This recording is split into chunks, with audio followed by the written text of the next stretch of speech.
High everyone, welcome to another video. Abul আবিয়ার নতুন একটা ভিডিওতে আপনাদের প্রত্যেককে জানাই স্বাগত। তো আজকের ভিডিওর মূল বিষয় হলো যারা বদ্দিকা পাখি বা বদ্দি পাখি বা যারা বাজেস যারা পালন করছে তাদের ক্ষেত্রে, অনেকের ক্ষেত্রে যারা নতুন পালন করে তাদের ক্ষেত্রে একটা সমস্যা আছে কি, দাদা পাখি ডিম পাড়বে কি করে বুঝবো, যে ব্রিডিং মুডে আছে সেই বিষয়টাকে কি করে বুঝবো।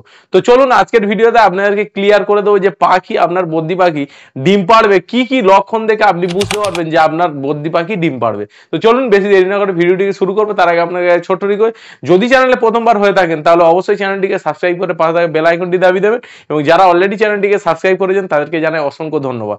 আমি এই চ্যানেলেই পাখি বিষয়ক, পাখির রোগ, পাখির খাবার, পাখি বিষয়ক বিভিন্ন ভিডিও এই চ্যানেলে আপলোড করে থাকি। তো আশা করছি আপনারা আমাদের পাশেই থাকবেন। তো চলুন ভিডিওটিকে শুরু।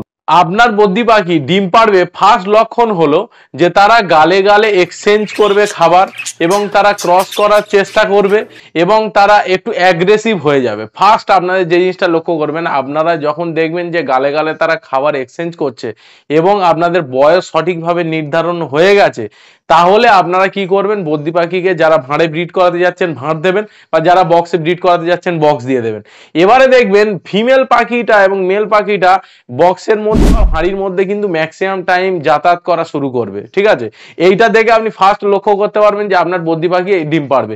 ফিমেল পাখিটা ম্যাক্সিমাম টাইম সে ভাঁড়ের মধ্যেই অবজার্ভ করবে যে ভাঁড়ে তার ডিমটা সুরক্ষিত থাকবে কিনা, এবং সে ভাঁড়ের উপরে দেখবেন তাকিয়ে তাকিয়ে লক্ষ্য করবে যে তার ভাঁড়ে ঠিকঠাক ভাবে আছে কিনা, কোনোভাবে ডিম পারলে তার কোনো ডিমের ক্ষতি হবে কিনা বা বাচ্চার ক্ষতি হবে কিনা, এই বিষয়গুলো কিন্তু সে লক্ষ্য করবে বন্ধুরা। ফার্স্ট গেল এই পয়েন্টটা। দ্বিতীয় নম্বর পয়েন্ট দেখবেন, যখন এরা পাশাপাশি বসে থাকবে তখন মেল পাখিটা সবসময় ফিমেল পাখিটাকে খাইয়ে দেবে, দাঁড়ে হোক বা সে কেজের ভিতরে যদি সময় কাটায় সেক্ষেত্রেও সে কিন্তু খাইয়ে দেবে। 3 নম্বর পয়েন্ট হলো যে এই সময় পাখি ক্যালসিয়াম প্রচুর পরিমাণে খাবে, যে ক্যালসিয়াম যে ব্লক বা মিনারেল ব্লক বা আপনার যে সমুদ্রের ফেনা যেটাকে আপনি দেন, সেটাই কিন্তু এরা প্রচুর পরিমাণে খাওয়ার চেষ্টা করে এবং খায়, যাতে তাদের ক্যালসিয়ামের ডেফিসিয়েন্সি না হয়।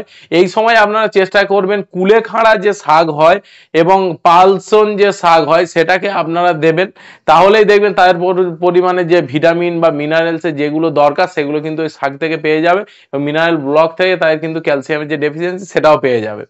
এই গেল 3 নম্বর পয়েন্ট। 4 নম্বর পয়েন্ট হলো এই সময় পাখি যখন দেখবেন ক্রস করবে, মেল পাখিটা ফিমেল পাখিকে যখন ক্রস করবে তখন তার ঠিক আপনার 15 দিন পরে কিন্তু এগ লে করে।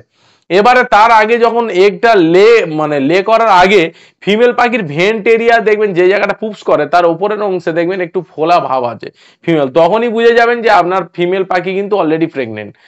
5 নম্বর পয়েন্ট হলো যখন দেখবেন আপনার পাখি ডিম পাড়ার লক্ষণ আসবে, তখন মেল পাখির যে নাকের অংশটা সেটা আমি ছবি স্ক্রিনে দিয়ে দিচ্ছি, একদম ডিপ নীল হয়ে যাবে, তাহলে কিন্তু তারা ব্রিডিং মুডে চলে আসবে। আর ফিমেল পাখিটা পুরো একদম চকলেট কালারের হয়ে যাবে, নাকের অংশটা পুরো চকলেট কালার হয়ে, তখন বুঝবেন যে আপনার মেল এবং ফিমেল দুটোই কিন্তু পুরো ব্রিডিং মুডে আছে।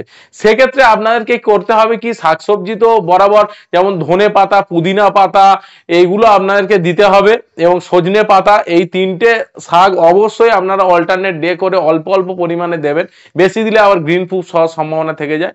তো এইগুলো আপনি যদি দিতে পারেন, এবং ক্যালসিয়াম ব্লক দিতে পারেন, শোক সিড আপনি সকালে দেবেন, দুপুরে দেবেন অল্প করে ভাত, সপ্তাহে 2 দিন 3 দিন, এবং বিকালের দিকে আপনারা দেবেন দানা।